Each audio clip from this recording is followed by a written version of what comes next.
a shocking new piece of evidence has surfaced in court, completely shaking up what had been a very aggressive defense from Diddy. Now, he's got no choice but to go on the back foot, because recordings from Aaron Carter's lifetime have come to light. Do you regret ever getting involved in... I didn't have a choice. It got bad when I was about 15 years old. I go on my Twitter and I see people saying, "You look like you have AIDS, you should go die." I don't understand how I dedicated 22 years of my life to my fans, and now. Aaron Carter's life was far from ordinary. From a young age, he was famous, touring, performing, always in the spotlight. But behind closed doors, things were anything but glamorous. At just 15, Aaron said he went through traumatic experiences. He stayed at Diddy's house, even slept in his bedroom. He remembered Diddy sitting him down, trying to act like a mentor, saying, "This is what you've got to do to make it." Now, people are asking, was Aaron being groomed? Was he pulled into something much darker? Jaguar Wright believes the answer is yes. I think two of the most tragic stories in Hollywood right now in the past 5 years is Aaron Carter and Nipsey Hussle. Aaron Carter was despicable, though, because he begged for help in front of the world. He begged for financial support to help get him a private security team to keep him alive.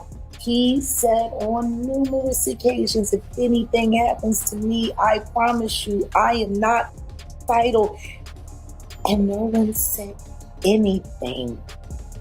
Silence breaker for my brother, who is a artist, and now they're after my life. My whole family is after my life, and they're setting me up. And Sony Records owes me $3.5 million, and they don't want to pay me, and it would be in their better interest, just like Michael told me. And Brad Paisley, who sued Sony Records for $10 million, they owe me money, and they're trying to off. And I'm begging you and I'm pleading you, help me raise $100,000 as soon as I can so I can move to an undisclosed location where I am safe. My realtor won't sell my house. They're all involved in this, and they're trying to keep me there. They had cops come and check for a rope in my garage saying I wanted to hang myself. So please trust what I'm saying. The thing is, you have Jaguar Wrights and Corey Feldmans and Orlando Browns and you have Dame Dashes and you have Gene Deals. You have people that have worked from so many different aspects and so many different, and yet all roads lead back to the same conclusion. There's pure evil. In the final years of his life, Aaron began speaking out. He hinted at knowing dangerous secrets about powerful people in the entertainment world, people he once trusted. Shortly before his death, he even reached out to Kanye West, asking for a private conversation. Just days later, Aaron was found, dead in his bathtub. Developing news tonight in Lancaster, where pop star Aaron Carter has died at the age of 34. Yeah, the troubled performer grew up in the limelight, but he was in and out of rehab several times in his short life. Chris Wolf is live for us in Lancaster. He's got more on this. Chris? Yeah, Rick, MB, the street is now cleared. People have been moving in and out of that home behind me all day. And tonight we heard from some of those closest to Aaron Carter, and they all say the same thing. They all share stories of a very kind, loving, caring, humble, yet troubled young man.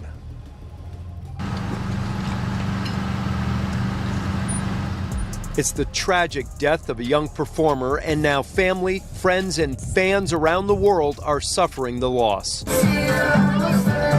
Singer, rapper, actor Aaron Carter is dead at the age of 34. Oh my God. Carter's close friend and stylist shared this video of a recent birthday celebration for Carter's fiancée, Melanie Martin. She is also the mother of their 11-month-old son, Prince. It's very painful, very, very painful. I talked to him 2 weeks ago. He was at the dentist and he FaceTimed me. He said, "Come over."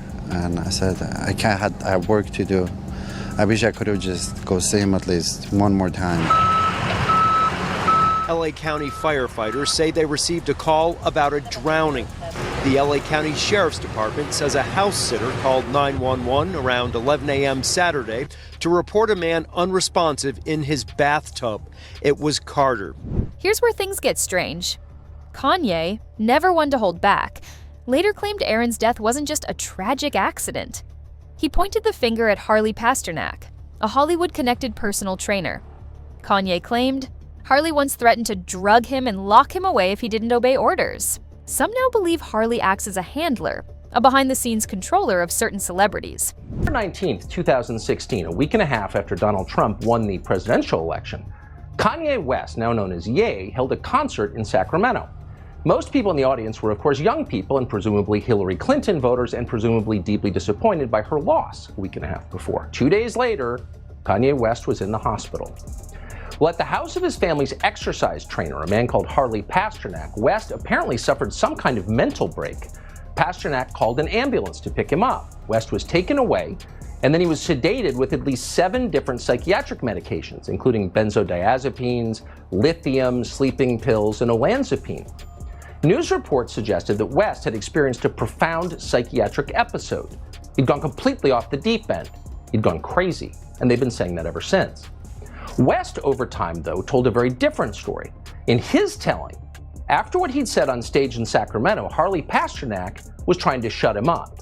Media outlets are not usually in the business of ignoring remarkable things, but they did. And what he posted was a picture of a text exchange that he had had with Harley Pasternak. It says, I'm going to help you one of a couple ways. First, you and I sit down and have a loving and open conversation, but you don't use cuss words. And everything that is discussed is based in fact, and that's some crazy stuff that dumb friend of yours told you, or you saw in a tweet. Second option, I have you institutionalized again, where they medicate the crap out of you, and you go back to zombie land forever. Play date with the kids just won't be the same. They wanted to medicate me every day. You realize, like, they could have just switched the medication and I wouldn't be here. And on the news, they would have said it was because of a mental issue. Every time they say I'm crazy, it's just when I'm saying the truth. So what's the crazy part, really? Try, if you can, to imagine a more sinister threat than that, a more chilling threat than that. Do what I say or I will turn your brain to mush. I will destroy your relationship with your own children. I will send you back to, quote, zombie land forever. Effectively, I'll kill you. Kanye also said Diddy was involved in those threats, possibly acting on behalf of powerful people. And guess what? Harley's name popped up in that mess, too. Instagram, nobody living, nobody at, and I don't want to hear shit from none of these Jewish niggas talking about, oh, he's in an episode. Harley Pasternak followed me to the fucking hotel. Then killed Aaron Carter, and now they acting like they won't clear the Backstreet Boys sample.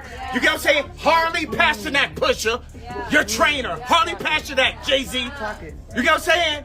And then niggas be hanging around these niggas just for the money or some Mike Rubin shit. I slap the shit out of Mike Rubin. I see that. You know what I'm saying? It's like, yo, fuck these niggas, bro. Fuck these niggas, nigga. You know what I'm saying? I'm on my Farrakhan Don shit right now, bro. Because guess what? These Yeezys gonna sell. Yeah. They sabotaged the show today. They sabotaged the Instagram. They cut off the fucking Adidas contract. They did all the shit. Then they want to go get light-skinned Ye. You gotta understand? So how does this all tie back to Aaron? Yes, he had a rough past. He struggled with addiction, mental health, and body image issues. He'd been in and out of rehab. But people close to him say he was on the road to recovery. Everyone keeps trying to tell me I'm diagnosed schizophrenic and bipolar and manic. And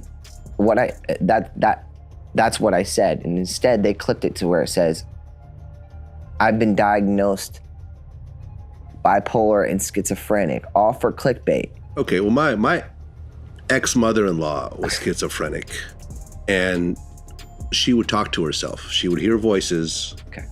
When her and her daughter were just around, she would talk to her voices. At one point, her voices told her to kill herself, and she jumped out of a window.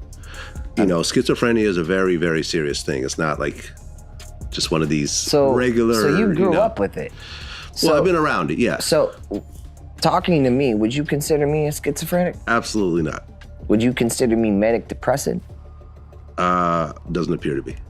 Because there's a persona, and then there's what I am behind closed doors, right?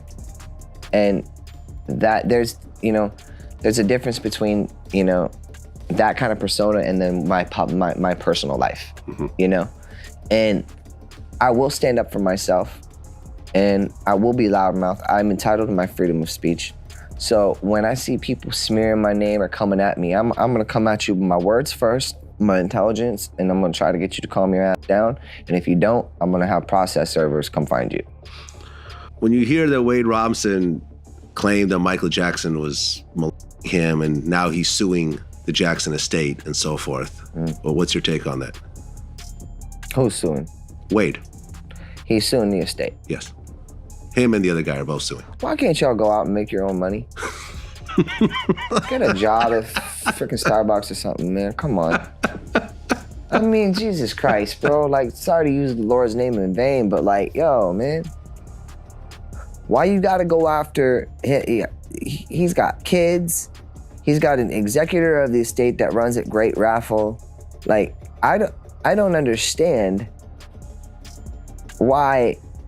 Don't you see the pattern? They wait till they're gone to accuse them of being pedophiles. So nothing improper has ever happened to you, I mean, Michael. they don't do that to me. They're calling me a pedophile. So nothing improper. And I'm alive. So nothing improper between you and Michael Jackson ever. Absolutely not. Absolutely not. It's full. I mean, I'm writing a book, and I'll talk about it a little bit more in depth when the book is finished. But absolutely not, and that's why I'm so appalled by it.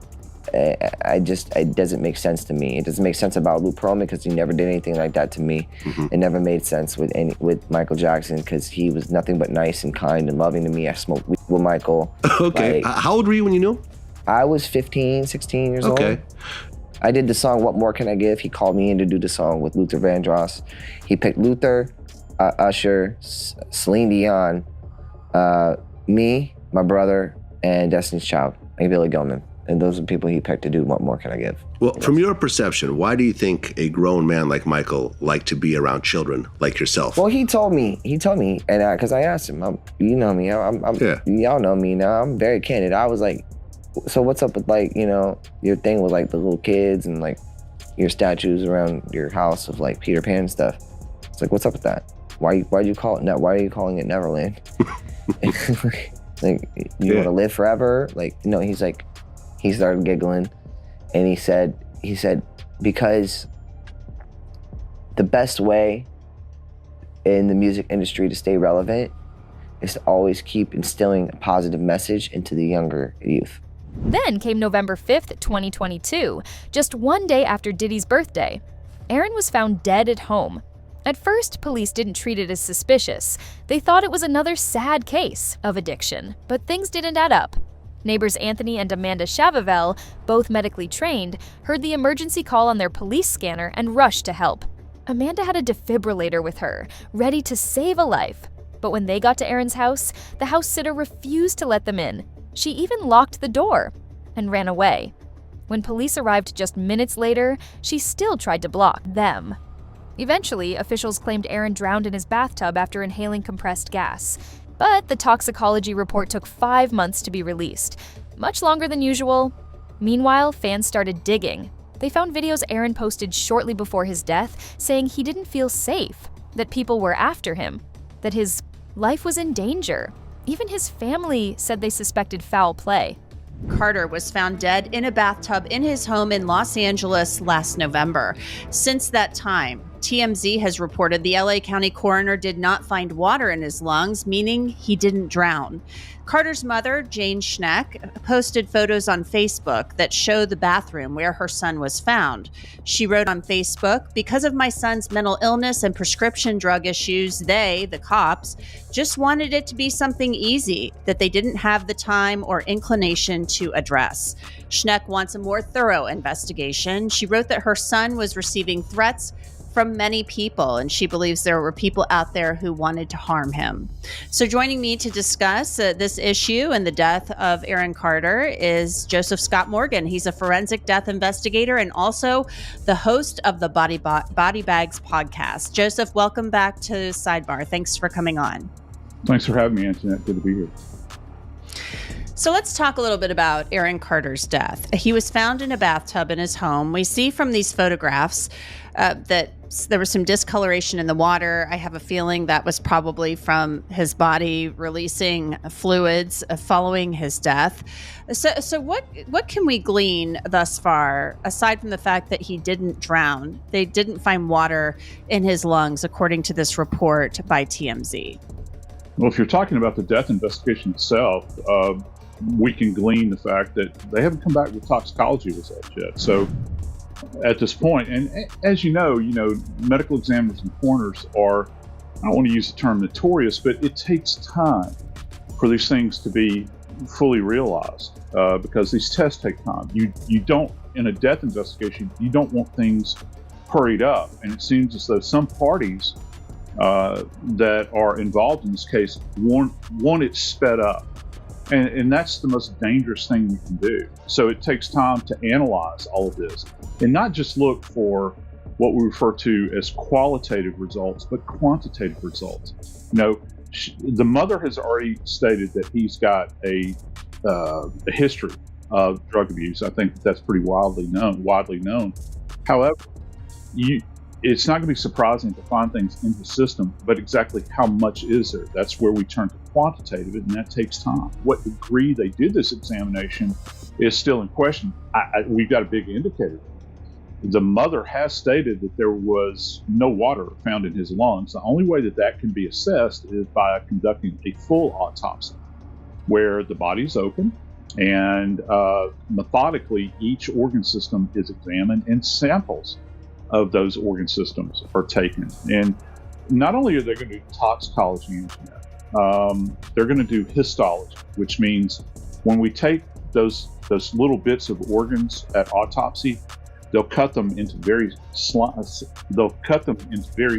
pieces and place them on a microscopic slide and look at them under the gaze of a microscope, highly magnified. And that way you can see if there's any kind of indwelling processes going on, whether it be disease or something unnatural that's occurring, that can give you a specific indicator as to what the cause and perhaps manner of death is. These toxicology results can take some time to come back. I know where I live, it's often a couple of months, maybe longer, and you really can't finalize an autopsy report until you have that toxicology back. You might have some type of preliminary cause of death if it's obvious through autopsy, but let's say it was a drug overdose. You're going to have to wait for that tox screen to come back. Am I wrong? Oh, no, you're absolutely right. And you want that because that's going to be key to everything here. What's even stranger, the house sitter was the only other person inside that day. Witnesses said she was acting nervous, carrying bags, talking to police for a long time before being taken away. One of Aaron's close friends said he wasn't suicidal at all. He was excited about new projects and committed to being a dad. So why would he suddenly give up? And why did the house sitter stop trained medical help from entering? Now there are rumors that federal investigators are looking into this. Not just Aaron's death, but also other mysterious cases like Kim Porter's and even Jamie Foxx's near-death experience. All of them, somehow, are connected to Diddy, and it could all come crashing down, thanks to a very old friend of his. I think that Diddy's former bodyguard, Roger Bonds, is going to be the man to end it all. Roger Bonds is a name that we've heard brought up a lot during this trial as being Diddy's security, who is around and doing certain things that a co-conspirator would technically do. I can guarantee that the feds came to him and were offering him a deal to snitch on Diddy. And we know that the feds started this whole investigation into Diddy off of Cassie Ventura's civil lawsuit that she filed, and she named Roger Bonds in this lawsuit, and he worked for Diddy from 2002 to 2012. Cassie Ventura's statements about Roger Bonds is that he was there when she was getting abused by Diddy, and she named Roger Bonds in her civil lawsuit as being in the car when Diddy was stomping her head in. Her injuries were so bad that after that, Roger Bonds was the one that had to take her and put her into the London hotel. Now, after Cassie Ventura's lawsuit came out, Roger Bonds came out and did an interview with Vlad TV, and he confirmed everything that Cassie Ventura said and everything that he did. He also claimed that Diddy reached out to him and was trying to coach him what to say to certain news organizations that were going to ask him for interviews because he was named in the lawsuit. That isn't all. He talks about multiple different times seeing Cassie Ventura being beat. Roger Bonds also said that Diddy went to Kid Cudi's house when he wasn't there. He also said that Diddy put hands on his former assistant, Capricorn Clark, who we're gonna see testify on Tuesday. He said that Diddy beat her up so bad that she would leave and then later file a lawsuit against Diddy that he settled. That way she would never talk about the situation. And remember, the feds allege that Diddy and a co-conspirator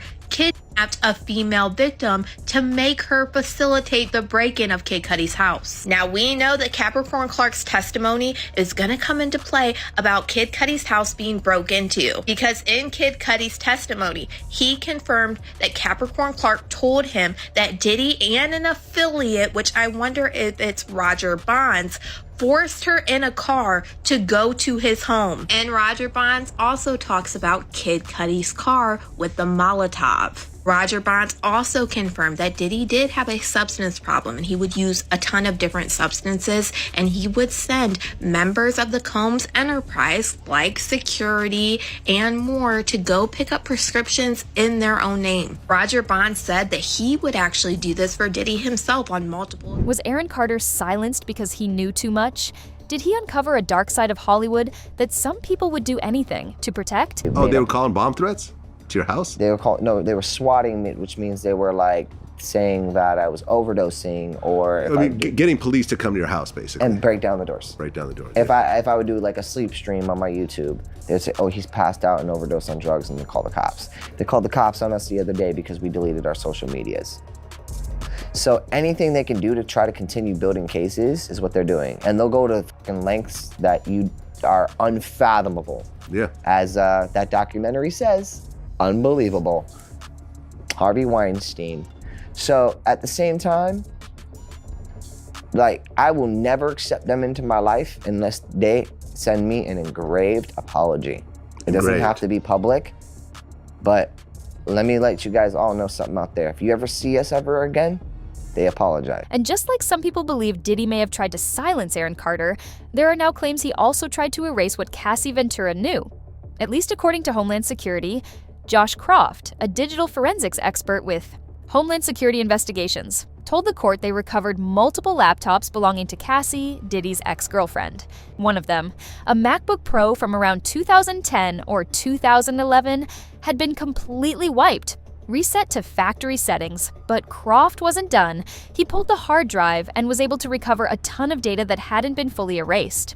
On startup, the laptop showed a login for someone named Frank Black, and there was also a guest account.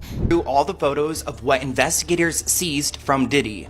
Starting off here, we've got a couple bottles of what appears to be a lubricant. We've got a lighter and some pink, like, over-the-counter pills. Also, like, how long has this lube been here? Because why is this, like, drawer warped? We got some pink, like, crushed up powder, which appears to be 2C, probably found within this pill bottle. Appears this is some kind of, like, Adderall prescription, some candies. Here we've got a prescription for Klonopin, which is like kind of like a Xanax, I believe, and Frank Black is listed as the name, which is interesting because that's the name that Cassie told us that he would use for his hotels and his freak-offs. Here we've got a drawer of I believe what we've already seen is just all packed into this drawer. Now, I saw a ton of bottles of Visine as I went through these photos. Also, here is a lot of money. I guess this is some hotel, and this is where he would go and do the FOs at, and I guess that money was for the men that would come through. We've got baby oil all over this place. Like, in every single room, there's a little bit of baby oil somewhere. Here's a picture of the bathroom. It looks like his stuff is still there.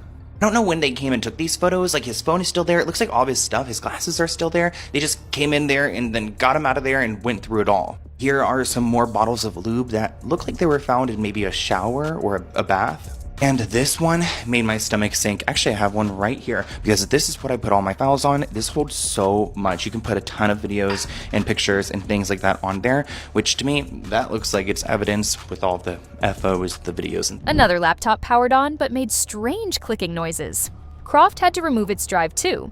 Though damaged, with visible dents, he managed to recover most of the files. Meanwhile, in court, the jury heard even more chilling testimony. Rapper Kid Cudi told the court that Diddy once broke into his home, and not long after, his Porsche mysteriously went up in flames.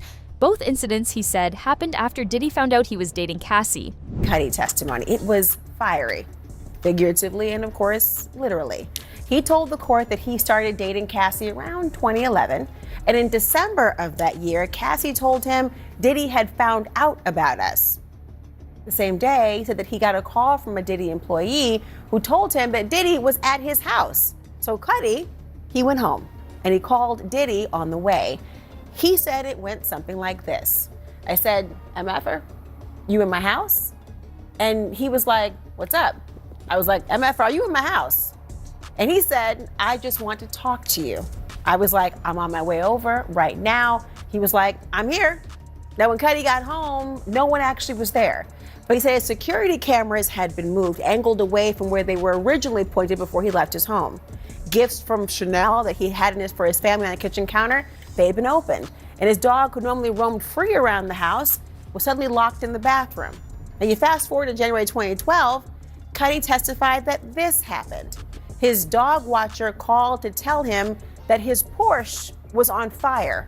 The jury, well, they saw these images. And Cudi said it looked like the top had been cut open and a Molotov cocktail was dropped inside. The prosecutor asked, what was your reaction to your car being set on fire? Cudi said, what the F? Now, he testified he met with Diddy at a members-only club the next day. He walked into the room, Diddy was alone, and he said he saw this. It was one wall was all windows, and Sean Combs was standing there staring out the window with his hands behind his back like a Marvel supervillain. They ended up talking about Cudi's relationship with Cassie and how neither of them seemed to know that the other was actually dating her at the same time. Then came Mila Morales, Cassie's former makeup artist.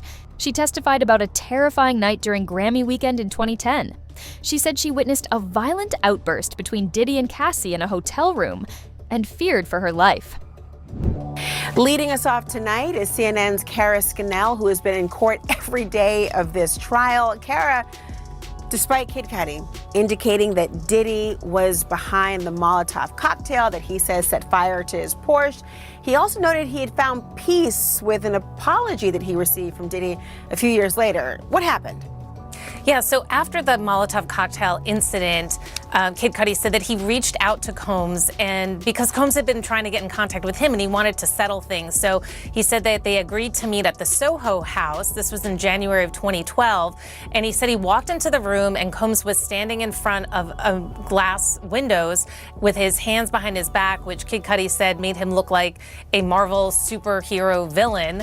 And he said that he then had this meeting with him where they discussed Ventura, them dating, and he said that they shook hands at the end, and he said to Combs in that moment, what about my car? And Combs said, I don't know what you're talking about. And so Kid Cudi testified that he thought Combs was lying. Another witness, hotel manager Frederick DeMoore, took the stand. He testified that Diddy often booked hotel rooms under fake names.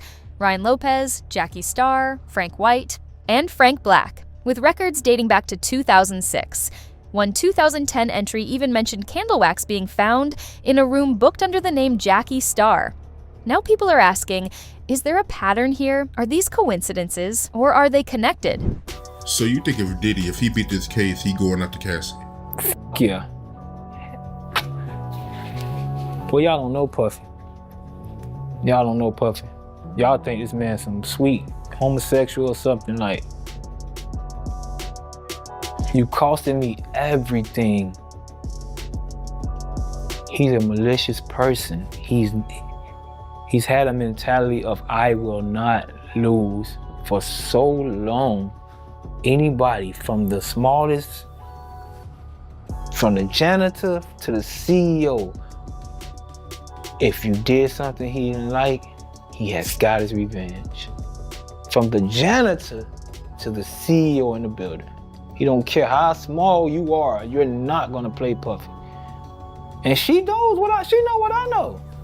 Everybody know. That bitch gonna have to move to the south of France. Somewhere. Everybody's scared. The ones who didn't support, the ones who thought he was burnt, they scared. They don't want to see him beat the case.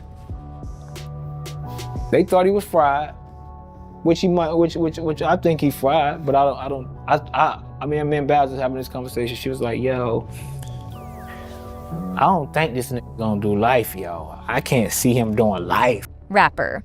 Freddie P believes that if Diddy wins this case, he may go after Cassie next. How do you think this ends? Let us know in the comments below.